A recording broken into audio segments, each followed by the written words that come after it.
Hi, my name is Denise Morgan. I'm a lifelong Maplewood resident. I lived over on 1861 Coleman Avenue almost my entire life till my parents passed away. And now I'm over at the Woodland Village. The cottage is really nice. I love it over there. I've been doing Meals on Wheels for, I think, 12 years. About that long, give or take a year, but a decade. I'm very honored to have been nominated. Oh, I was completely taken aback by it. I wasn't expecting that at all. I was very like, oh my goodness. I work at the White Bear Lake VFW. I'm a cook there. And it's no big deal to squeeze it in on my day off.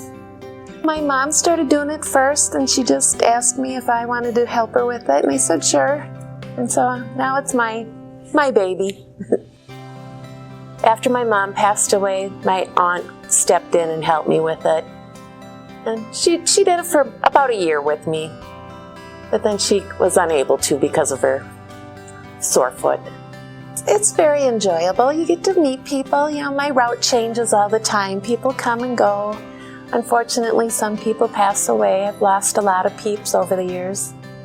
But, you know, there's always somebody that needs a good hot meal and a wellness check. That's a big part of it as well, not just dropping off a meal. It's about, you know, are they okay? You know, sometimes family members don't always check in. And so it's kind of important that the community steps up.